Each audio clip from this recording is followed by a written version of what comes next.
Greetings and welcome to Canal Winchester, Ohio, where today your discount travel channel is going to be, well, we're not looking at trains, I can tell you that, but I am going to suck up to all the train lovers out there who watch those other videos by showing you some train stuff while I'm telling you about today's mission.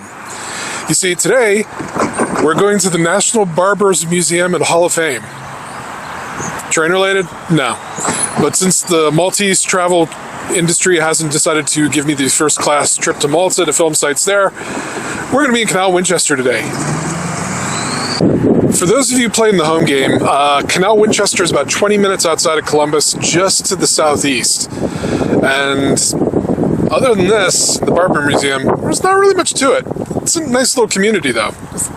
Good visit. So let's ignore the idiot in the hoodie for a moment. This is actually a bonus video, because of all the comments on all of my videos, the one thing people are most curious about is the little train car that was featured at the beginning of the National Barber Museum video.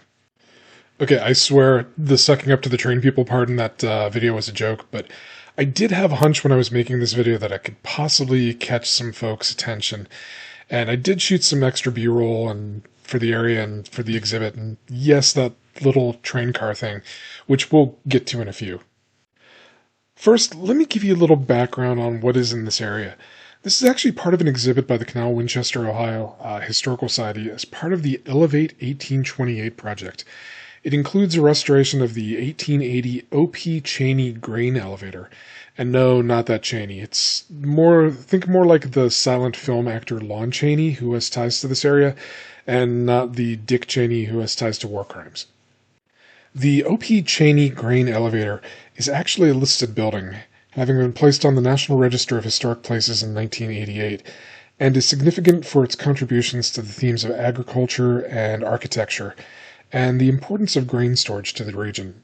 Just next to it, in a small park, is a restored train station known as the Hocking Valley Queen of the Line Station, that was originally built around 1869 and served the town for passenger and freight service, connecting Canal Winchester to its neighboring cities like Columbus. It also connected the rails and the slowly fading commercial traffic from the nearby canals from which it gets its name. As transportation methods changed, so did the city. The canals closed by 1902, the interurban trains stopped running by 1930, and the last passenger train stopped running through the city in 1949. It was then that the station began to fall into disrepair, only to be purchased in 1975 by the Canal Winchester Historical Society, and a plan for restoration was created. It also was added to the National Register of Historic Places in 1988. Okay, I know you don't care about that, let's get to the train stuff.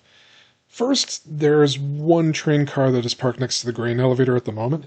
It's currently not open as it's being restored and has some electrical wires that may or may not harm you if touched, so the access has been blocked off. Still though, you can get right up next to it. There's supposed to be another train car, which you can kind of see in some of the photographs. It's that red one that's behind the blue one, and was confirmed to be elsewhere at the moment by the Canal Winchester Historical Society, although they weren't sure when it was coming back on site. There's also the possibility of an actual train engine coming sometime in the future, but they didn't again know when that might be. Alright, so let's get to what you came here for and have probably skipped ahead in this video for. What you're looking at is a vintage railroad speeder, also known as a section car or a track maintenance car. These were used by workers to quickly move around to and from work sites, according to Wikipedia, and was the replacement for the human-powered hand carts. While the manufacturer of this particular one is unknown, it's suspected to have been manufactured by the Fairmont Railways Motors Company of Fairmont, Minnesota. And given the name and the paint colors of one of the United States' more famous trains, the Santa Fe Chief. Unfortunately, though, not much is known about it by the Historical Society representative that I talked with. I was told that while the rail car is open to the elements and doesn't have any doors, they don't want people to actually climb in the car. But speaking as the moron who did while the sign was away, it was actually a little bit tight to get into, not as big as you'd think, and it was a little Spartan with the bare minimum controls. Still, I got to sit in it and you didn't, so na-na-na-na-boo-boo.